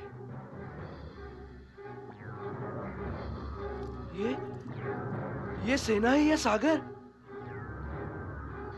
बृहनला, इस सेना से तो देवताओं की सेना भी नहीं जूझ सकती। इस सेना सागर का तो दूसरा तट तक नहीं दिखाई दे रहा। मेरा धनुष मेरे कंधों से सरका जा रहा है। मेरे वाण मेरे तुनीन में छिपने का स्थान खोज रहे हैं। गंगा पुत्र भीष्म, आचार्य द्रोण, कृपाचार्य, महारथी दुर्योधन, कर्ण, विकर्ण, दुशासन, अश्वत्थामा। अरे बृहनला, इनसे तो युद्ध की स्वयं इंद्र तक नहीं सोच सकते। और मैं तो फिर भी केवल एक बालक हूँ। पिताश्री तो स्वयं सारी सेना लेकर एक सुशर्मा से जुड़ने चले गए। और मुझे इन महारथियों के वन को काटने के लिए अकेला छोड़ गए। नहीं बृहनला, नहीं, मुझे तो युद्ध का अनुभव भी नहीं। बृहनला, चलो लौट चलते। बृहनला, लौट चलते। नगर वाले इसे लौटना नहीं भागना कहेंगे युवराज। आप एक क्षत्रिय हैं और युद्ध के आरंभ से पहले ही पराजय स्वीकार किए ले रहे हैं। राजकुमारी अपनी गुड़ियों के लिए मुझसे कपड़े मांगेंगी तो मैं क्या करूंगा? हाँ, मुझे अपने प्राणों की पड़ी है और तुम गुड़ियों के लिए वस्त्र की बात कर रहे हो। आप कुरु सेना को हराने का वचन देकर चले थे युवराज, और मैं गुड़ियों के लिए वस्त्र लाने का वचन देकर। वहां नारियों के सामने तो बड़ी डींगे मार रहे थे। आप युद्ध करें या ना करें, मैं युद्ध अवश्य करूंगा। मैं विराटनगर की नारियों के व्यंग के वाण खाने को तैयार नहीं हूं युवराज। हाँ, नारियां व्यंग करती है तो करे, किंतु मैं इन महारथियों के साथ युद्ध नहीं कर सकता। मैं युद्ध नहीं कर सकता।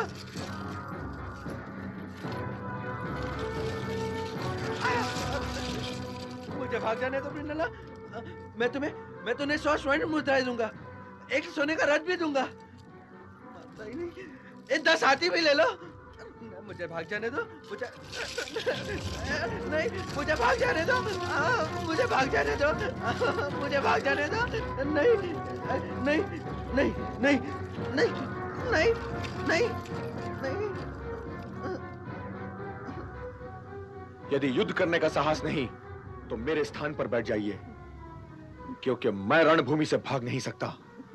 इसलिए युद्ध तो अवश्य होगा। आपके स्थान पर मैं युद्ध करूंगा। क्षत्रिय तो वही है जो अपने भय को अपनी शक्ति बना ले।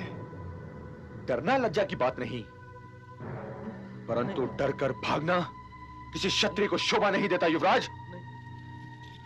लीजिए। नहीं,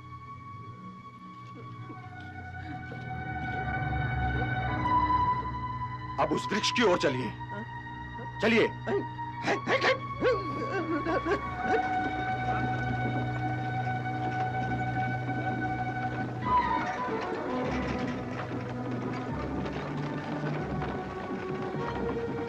रोको युवराज। युवराज, इस वृक्ष पर चढ़ जाओ। इस वृक्ष पर चढ़ जाऊं? क्यों? क्योंकि तुम्हारा यह धनुष एक खिलौना है। इस वृक्ष पर चढ़ जाओ, वहां एक पोटली है, उसे नीचे ले आओ। जाओ जाओ युवराज।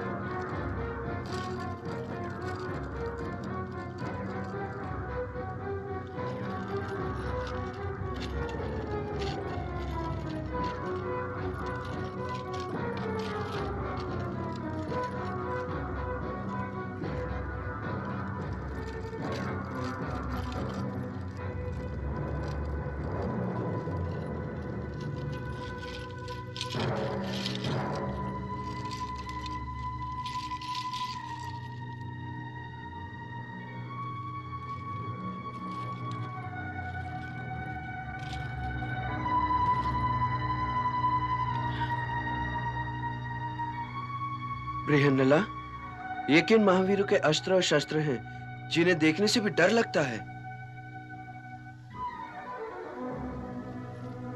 ये अर्जुन का प्रसिद्ध धनुष गांडीव है।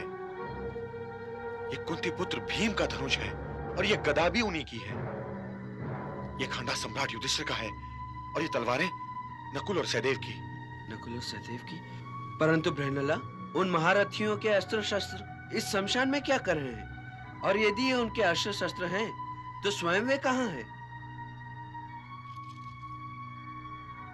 कुंती पुत्र अर्जुन तो स्वयं मैं हूं युवराज, स्वयं मैं।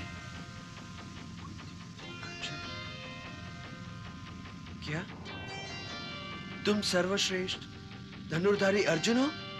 तुम? हाँ, मैं द्रोण शिष्य अर्जुन हूं। और वो जो कंक है ना युवराज, वो सम्राट युधिष्ठिर है। तुम्हारे गौशाले को संभाल रहा है सहदेव, और गुड़साल में तुम्हारे घोड़ों की सेवा कर रहा है मेरा नकुल। रसोईया बल्लभ सर्वश्रेष्ठ गदाधारी भीम है, और तुम्हारी माताश्री की सहरेंद्री हमारी पांचाली। मैं नहीं मानता। यदि तुम अर्जुन हो, तो अर्जुन के 10 नाम बताओ। धनंजय, विजय, श्वेतवाहन, फाल्गुनी, किरीटी, विभत्सु, सव्यसाची, अर्जुन, जिष्णु और कृष्ण। हे कुंती पुत्र, हे द्रोण शिष्य, हे अर्जुन, मुझे क्षमा करो। मेरे लिए तो तुम्हारा दास होना भी गौरव की बात है। नहीं युवराज, कभी भूल कर भी दासत्व की बात ना करना। मैं जानता हूं ये बात तुमने नम्रता से कही है, परंतु ये बात कभी नम्रता से भी नहीं कहना। मैं दासत्व का स्वाद जानता हूं युवराज, मैं उसका स्वाद जानता हूं। नम्रता का अर्थ ये नहीं कि सिंह घास की ओर देखने लगे।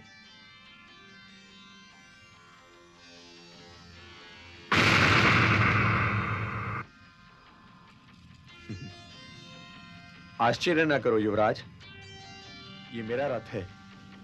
अब हम इस रथ पर चलेंगे। युवराज, ये शस्त्र अपने रथ में रख लो। जाओ।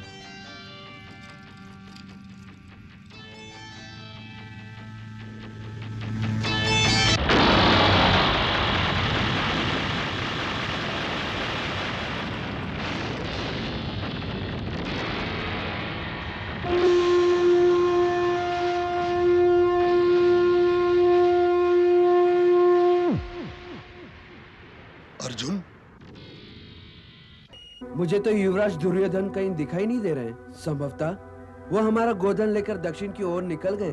तो फिर वहां चलो, पीछा करो उसका। जो आज्ञा। गंगा पुत्र, अर्जुन तो सीधा दुर्योधन की खोज में जा रहा है। तो उसे रोकिए कुलगुरु। वो हम में से किसी एक के रोके नहीं रुक सकता गंगा पुत्र।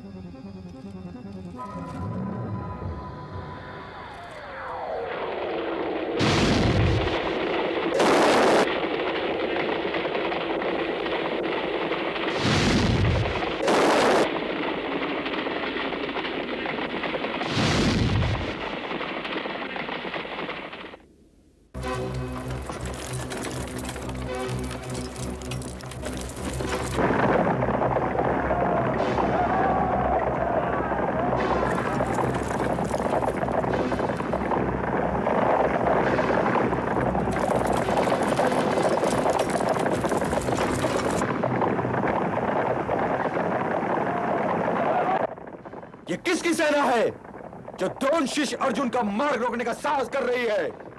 सावधान!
युवराज चलिए उधर। जो आज्ञा।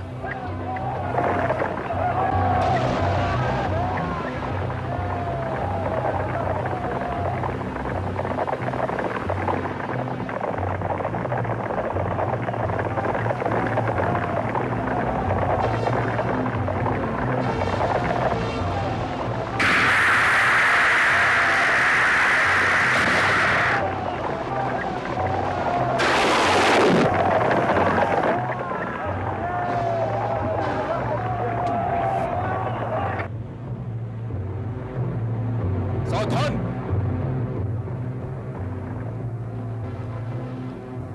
तुझसे सावधान! तुझसे युद्ध करना तो मेरे लिए अपमान का विषय है सूतपुत्र। किंतु क्या करूं, तेरी जीभ में गांठ लगाने की प्रतिज्ञा कर चुका हूं और मैं अपनी प्रतिज्ञा अवश्य पूरी करूंगा। शब्दों के वान न चलाओ सभ्य बालक, अपना गांडीव उठाओ और दिखलाओ मुझे कि तुम्हारे आचार्य द्रोण ने तुम्हें क्या सिखाया। सावधान!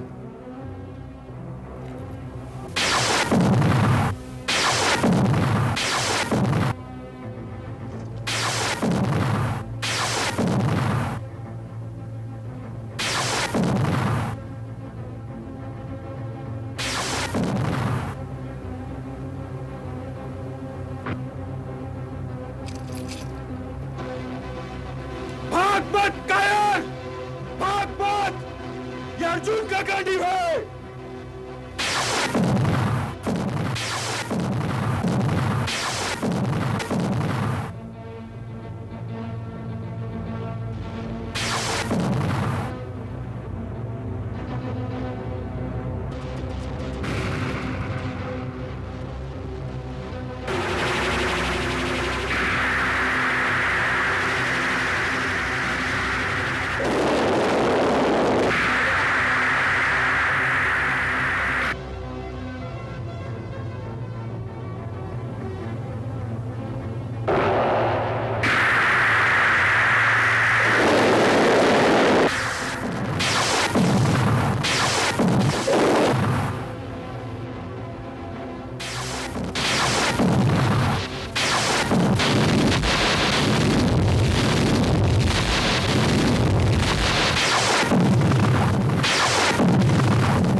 दुशासन, पांचाली, ये तुम्हारे केश के लिए है। यदि मैंने इस दुष्ट को मार दिया तो मझले भैया की प्रतिज्ञा का क्या होगा?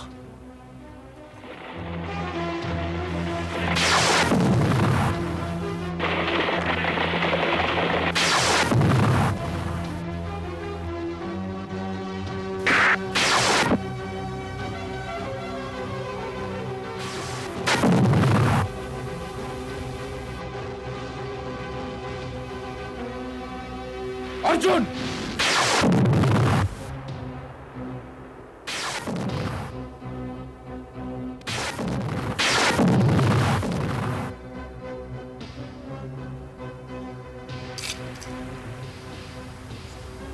अपने घाव से बहते हुए इस रक्त को प्रणाम करो युवराज। आज तुम तरुण हो गए।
ये कैसा वाण था?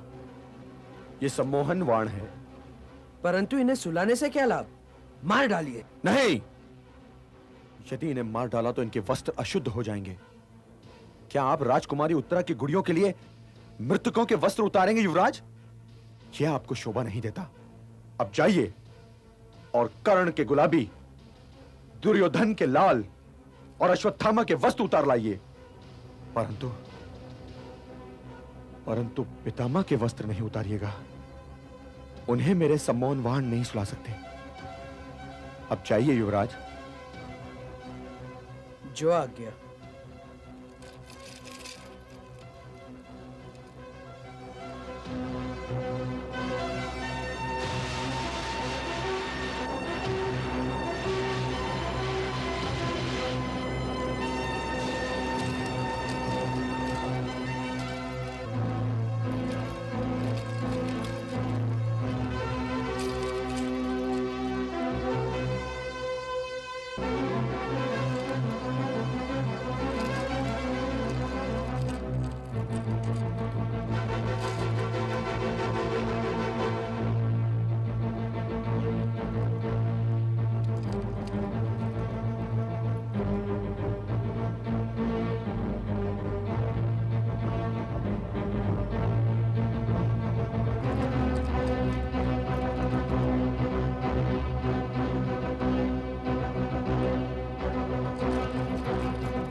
अब तो उनकी हत्या करने में कोई बाधा नहीं। मैं उनके वस्त्र भी ले आया हूं। बाधा तो अब भी है युवराज। अब मर्यादा की बाधा है। मूर्छित योद्धाओं की हत्या एक क्षत्रिय की मर्यादा नहीं। ये जो मूर्छित पड़े हैं युवराज, ये ऐसे योद्धा हैं कि ऐसे योद्धा आने वाले युगों में कदाचित ही जन्म ले। मैं ये नहीं चाहता कि कल इतिहास इस कुंती पुत्र अर्जुन पर यह आरोप लगाए कि उसने दिव्यास्त्र की सहायता से मूर्छित करने के उपरांत उनका वध कर दिया।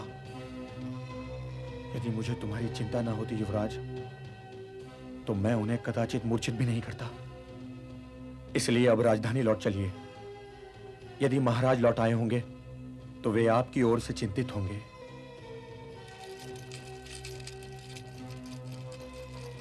ठहरो युवराज। यह स्थान बृहण्डला का है। आप अपना स्थान ग्रहण कीजिए। आपको पहचान लेने के पश्चात मैं ऐसा नहीं कर सकता। हे द्रोण शिष्य, मुझे अपना सारथी ही रहने दो। नहीं युवराज, यह उचित नहीं।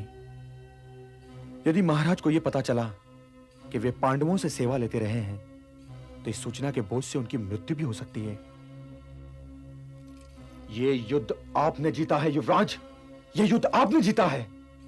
जब आप उनसे यह कहेंगे कि जिस सेना में गंगापुत्र भीष्म, गुरुवर द्रोणाचार्य, कुलगुरु कृपाचार्य, दुर्योधन, अश्वत्थामा और कर्ण जैसे सूरमा थे, आपने उस सेना को यूं हरा दिया जैसे पवन धारदार नखों से बादलों को फाड़कर उनके टुकड़ों को आकाश में बिखेर देता है।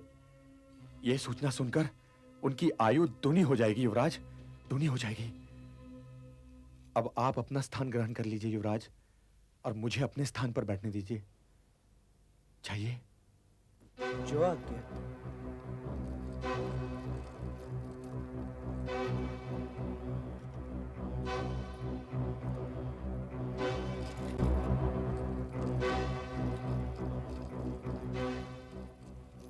चलें द्रोण शिष्य अर्जुन?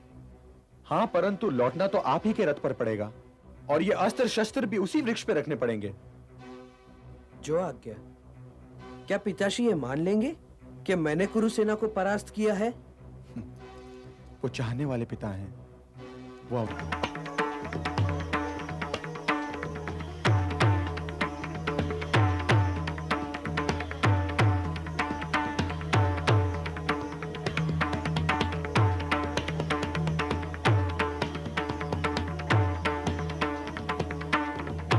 प्रणाम। आयुष्मान भव। बैठो उत्तरा।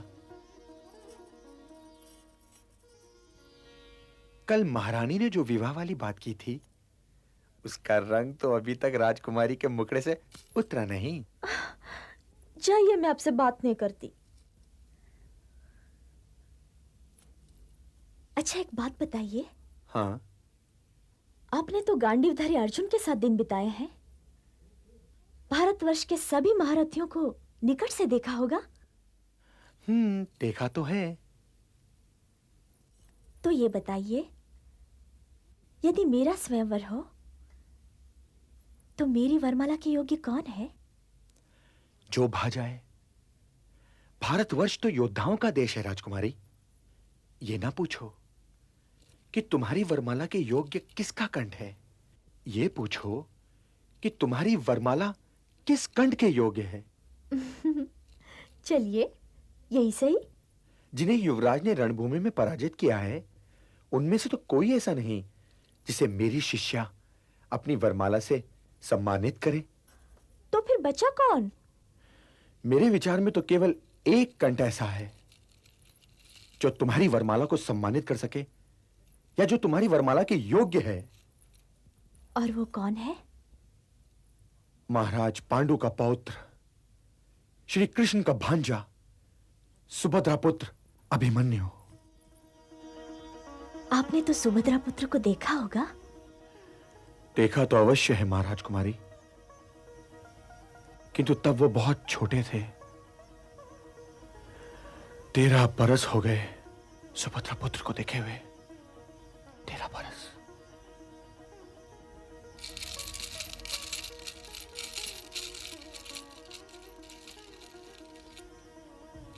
प्रणाम। प्रणाम युवराज। हाँ, आज मेरी बहन बड़ी प्रसन्न दिखाई दे रही है। भैया। आइए युवराज, विराजिए। अब तो ये भेष छोड़िए तात। बड़े भैया की आज्ञा के अनुसार हम लोग कल अपने भेष में आएंगे और महाराज से जाने की आज्ञा भी लेंगे। कल? कल क्यों? आज क्यों नहीं? हम लोग बड़े भैया से प्रश्न नहीं करते कुमार। हम लोग तो केवल उनकी आज्ञा का पालन करते हैं। और उनकी आज्ञा पालन का दंड भी झेलते हैं। जिसे तुम दंड कह रहे हो कुमार, वो पारितोषिक भी तो हो सकता है।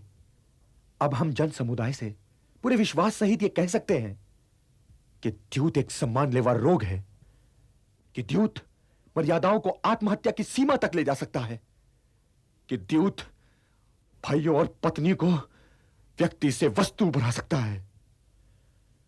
अपनी इस यात्रा से हम जन समुदाय के लिए यह उपहार लेकर इंद्रप्रस्थ लौटेंगे। इसलिए यदि ध्यान से देखो तो यह सौदा महंगा नहीं है। इसलिए हे महायोद्धा उत्तर, उनकी आलोचना ना करो। उनकी आलोचना के लिए तो ऋषियों महर्षियों के मुंह छोटे पड़ जाते हैं, और छोटे मुंह को बड़ी बात शोभा नहीं देती। मैं क्षमा चाहता हूं। तनिक ध्यान दो कुमार कि यदि मैं अकेला समूची कुरु सेना को पराजित कर सका, तो यदि हम पांचों भाई धनुष उठा लेते तो कौन सी सेना हमारे सामने टिक सकती थी। यह जानते हुए भी कि गंधार नरेश ने हमारे साथ कपट किया है, हमने अपनी हार को स्वीकार किया। क्योंकि नारायण के अतिरिक्त कोई भी ऐसा नहीं जिसे कभी ना कभी पराजय का सामना ना करना पड़े। तो हमने पराजय का स्वाद चखा। पराजय बहुत कड़वी होती है युवराज, बहुत कड़वी। आत्मसम्मान की जीप इसकी कड़वाहट में ऐंठ जाती है। अर्जुन को ब्रह्मनला बना देती है, भीम को रसोइया बना देती है, धर्मराज सम्राट युधिष्ठिर को कंक बना देती है, और द्रौपदी जैसी रानी को सरेंद्री। इसलिए तुमसे जो हार जाए ना कुमार, उसका कभी अपमान ना करना, क्योंकि युद्ध में हारने वाला भी आदरणीय होता है। जब ही तो कह रहा हूं द्रोण शिष्य कि आप सबका यहां बड़ा अपमान हुआ है। कंक समझकर पिताश्री ने धर्मराज महात्मा युधिष्ठिर को घुड़का भी दिया होगा, सरेंद्री समझकर माताश्री ने महारानी द्रौपदी का अपमान भी किया होगा। उन्हें दासी समझकर मेरे मामा कीचक ने उन्हें अपनी वासना की दलदल में घसीटने का प्रयत्न तो कर ही डाला था। आप इस राज परिवार और इस राज्य को क्षमा कर दीजिए।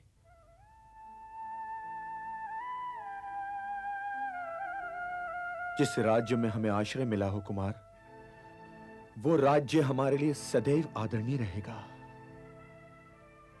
परंतु तुम राजा बनने वाले हो, इसलिए समझो कि एक दासी भी नारी होती है और आत्मसम्मान पर किसी दासी का किसी महारानी से अधिकार कम नहीं होता।